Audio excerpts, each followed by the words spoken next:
billionaire, business mogul, global icon.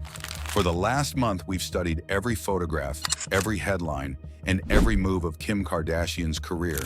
And what we found is a deliberate pattern hiding in plain sight. Kim isn't just one of the most famous women on the planet. She may be one of its most brilliant and ruthless social strategists. As of 2025, she commands a staggering net worth of about $1.7 billion, oversees a portfolio of culture-shifting brands, and wields enough influence to alter the global conversation with a single post. She is, for better or worse, the blueprint for modern celebrity. But if you look back, her rise to the top appeared to be a chaotic series of disasters. A leaked private tape, a notoriously short sham marriage, an endless stream of accusations of cultural appropriation. For years, the story was a confusing mess that made everyone ask the same question. How did she not only survive all of this, but somehow come out on top? The answer is shockingly simple. The scandals weren't accidents. They were the entire plan. This is the story of how Kim Kardashian meticulously turned public outrage into a billion-dollar empire, and how she used our own attention against us. To understand the master plan, you first have to know the people who drew it up. Kim Kardashian didn't just appear out of nowhere. She was born and raised on the very edge of fame. Her father, the late Robert Kardashian, was a high-powered attorney who became a household name himself as a key member of O.J. Simpson's defense team. That trial gave a young Kim a front-row seat to the dizzying chaos of media saturation.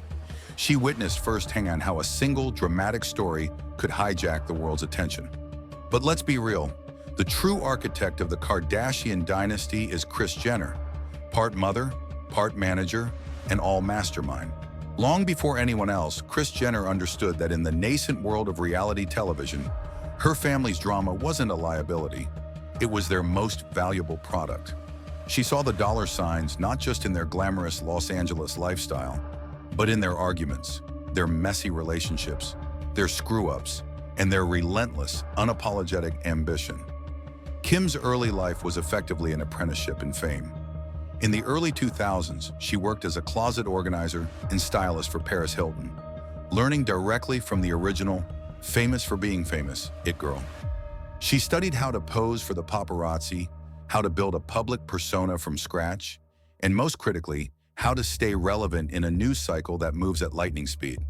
But where Paris's fame was a whirlwind of parties, catchphrases, and fleeting moments, Kim's approach was far more calculated.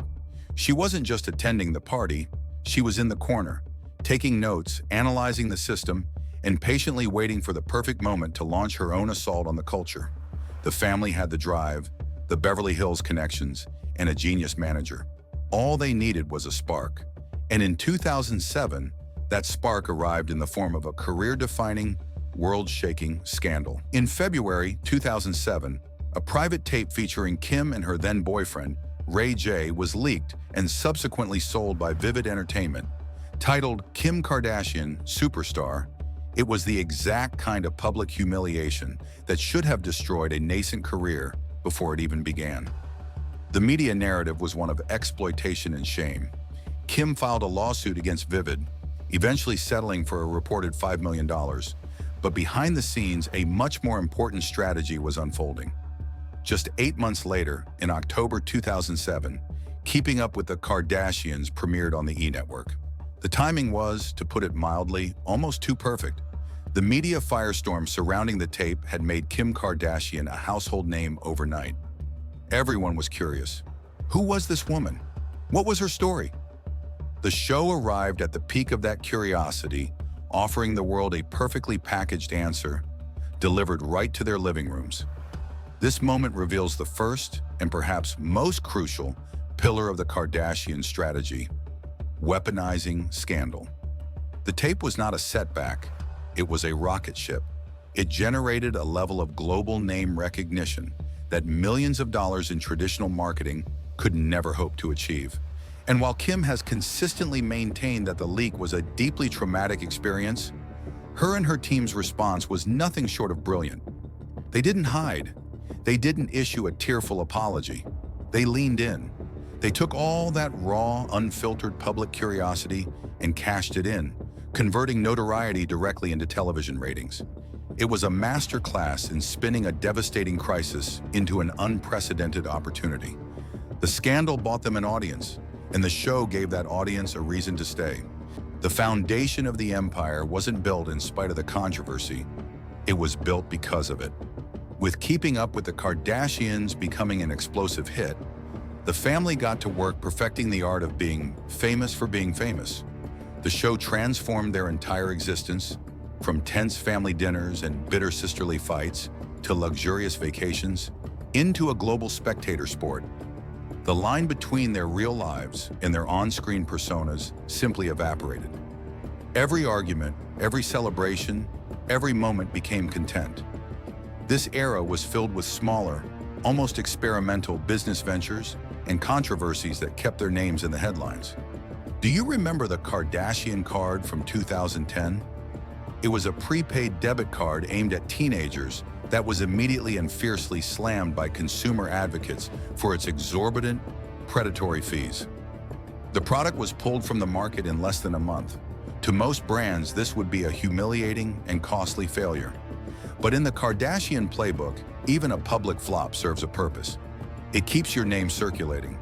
It allows you to test the boundaries of your brand's influence and see just how far you can push. Every little drama, whether it was a feud on the show, a public breakup, or a failed product launch, was just another episode in their 24/7 reality show. They intuitively understood a fundamental rule of the modern world. Attention is currency. It doesn't matter if that attention is positive or negative, so long as people are talking. This constant, low-level hum of drama kept the Kardashian machine humming, ensuring they were perpetually at the center of the pop culture universe. They weren't just living their lives on camera, they were building a brand, one headline at a time.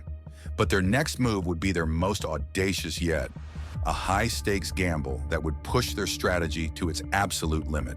In August 2011, Kim Kardashian married NBA player Kris Humphries in a massive, opulent wedding event.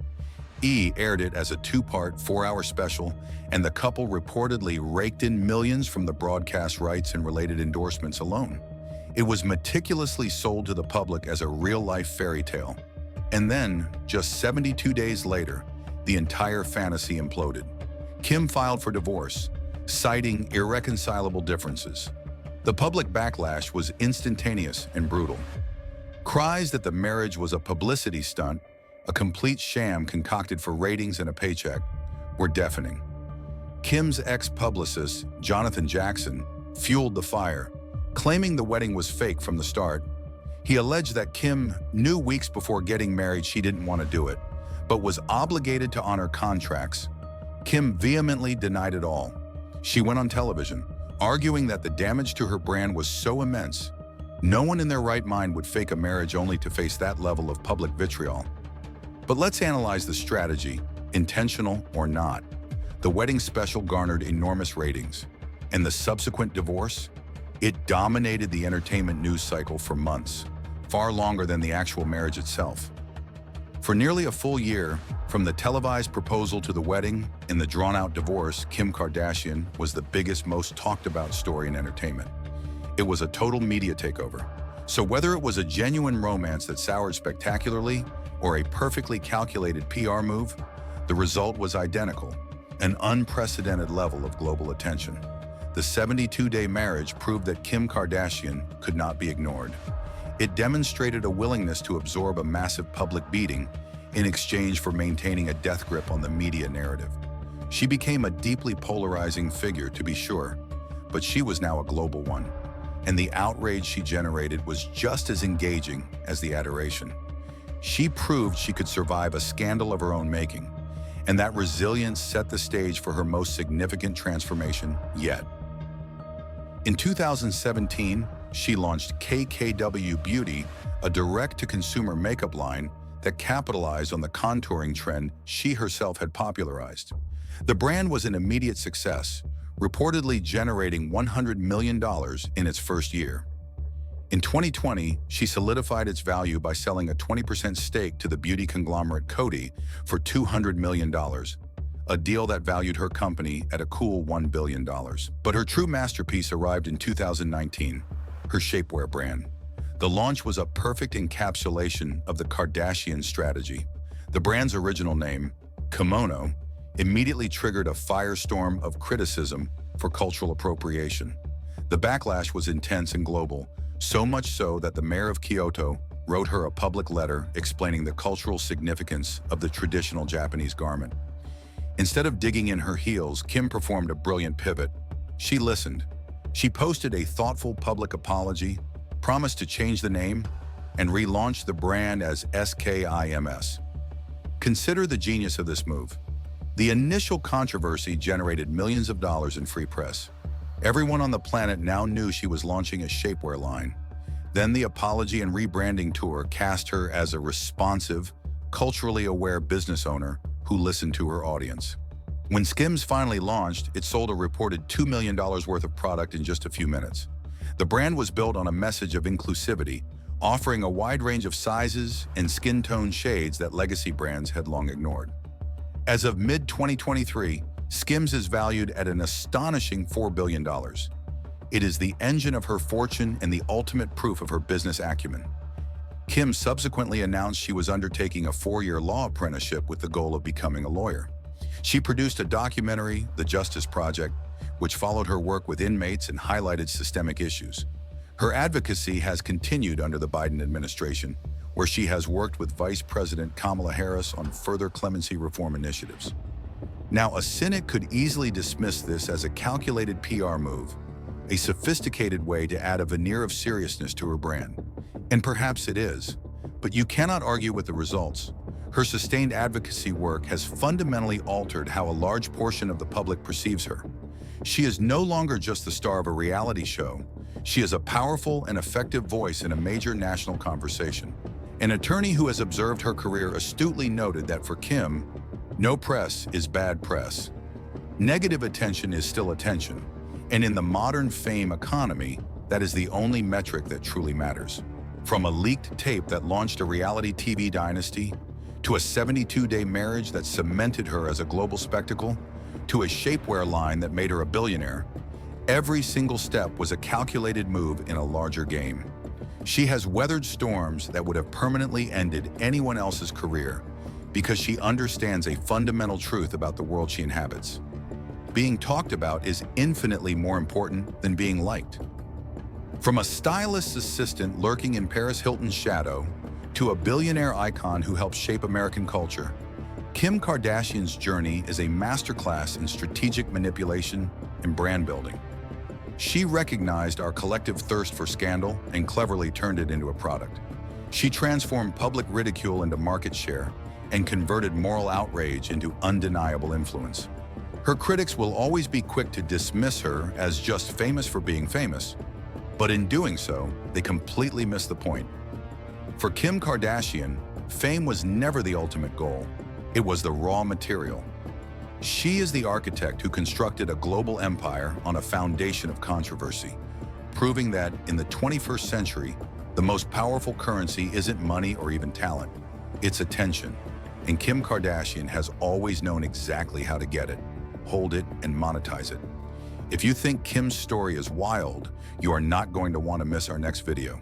We're digging into the chaotic genius of her ex-husband, Kanye West, another cultural icon whose career has been a roller coaster of brilliant art, public meltdowns, and total cultural resets.